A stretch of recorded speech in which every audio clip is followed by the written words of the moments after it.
হাসিনার পদত্যাগের পর অভিভাবকহীন বাংলাদেশ এখন সেনার দায়িত্বে। তাদের তদারকিতেই চলছে অন্তর্বর্তীকালীন সরকার গঠনের প্রক্রিয়া। সেই সরকারের প্রধান হিসেবে উঠে এসেছে নোবেলজয়ী মুহাম্মদ ইউনূসের নাম।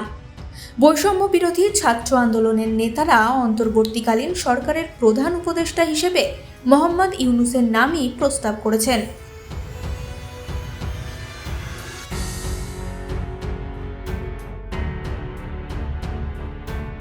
প্রিয় মুক্তিকামী ছাত্র জনতা, আমরা দেখতে পাচ্ছি যে আমাদের এই অভ্যুত্থান এবং বিপ্লবের পরেই দেশে অরাজকতা, নাশকতা করছে ফ্যাসিস্ট এবং তাদের দোসররা। আমরা দেখতে পাচ্ছি যে বিভিন্ন জায়গায় এখন গোলাগুলি চলছে, মন্দিরে হামলা হচ্ছে এবং নাশকতা ও লুটপাট করছে। আমরা মনে করি আমাদের যে ছাত্র নাগরিকদের অভ্যুত্থান তাকে নস্যাৎ করার জন্যই পরিকল্পিতভাবে এই ধরনের ঘটনা ঘটানো হচ্ছে। আমরা মুক্তিকামী ছাত্র জনতাকে সজাগ এবং সতর্ক থাকতে আহ্বান জানাচ্ছি এবং আমাদের যে অন্তর্বর্তীকালীন সরকার, আমরা সেই সরকারের যে প্রস্তাবনা 24 ঘন্টার সময় নিয়েছিলাম, জরুরি পরিস্থিতি মোতাবেক আমরা এখনই তার একটি রূপরেখা ঘোষণা করছি। আমরা সিদ্ধান্ত নিয়েছি যে সর্বজন গ্রহণযোগ্য আন্তর্জাতিক খ্যাতিসম্পন্ন নোবেল পুরস্কার বিজয়ী ডক্টর মোহাম্মদ ইউনূসকে প্রধান উপদেষ্টা করে অন্তর্বর্তীকালীন সরকার গঠন করা হবে এবং ডক্টর মোহাম্মদ ইউনূসের সাথেও আমাদের কথা হয়েছে। তিনি ছাত্র জনতার আহ্বানে বাংলাদেশকে রক্ষা করতে এই গুরুদায়িত্ব নিতে সম্মত হয়েছে। গ্রামীণ ব্যাংকের প্রতিষ্ঠাতা এই পরিচয়েই তাকে চেনে গোটা বিশ্ব। গত 4 দশক ধরে বাংলাদেশের দরিদ্র মানুষের জামানত ছাড়াই ঋণের ব্যবস্থা করার কাজ করে আসছেন মোহাম্মদ ইউনূস। গ্রামীণ অর্থনীতির উন্নয়নে এই অবদানের জন্য 2006 সালে নোবেল পুরস্কার পেয়েছেন তিনি। ভূতপূর্ব প্রধানমন্ত্রী শেখ হাসিনার পিতা মুজিবুর রহমানের অনুরাগী ছিলেন মোহাম্মদ ইউনূস।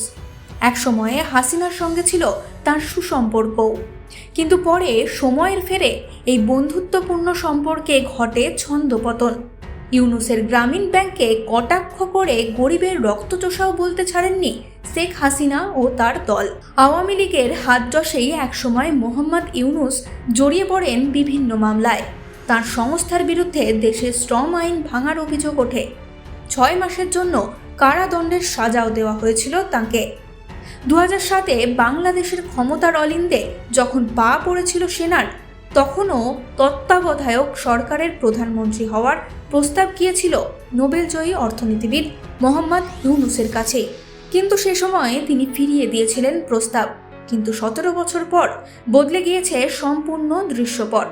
শেখ হাসিনার শূন্য চেয়ার ও অভিভাবকহীন বাংলাদেশকে সামলানোর বড় দায়িত্ব যেতে চলেছে হাসিনারই চক্ষুশূল মোহাম্মদ ইউনূসের কাছে।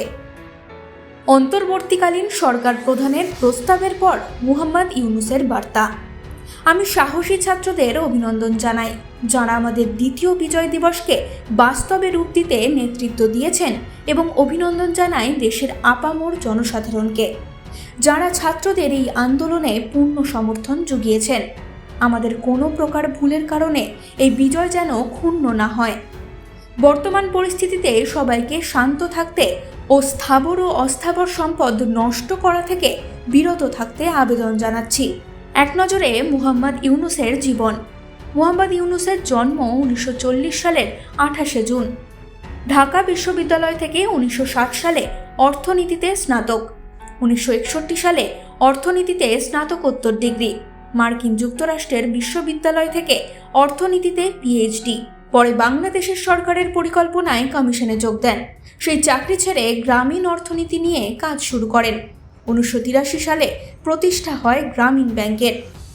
গ্রামীণ টেলিকমের দায়িত্বও নিয়েছিলেন ইউনূস।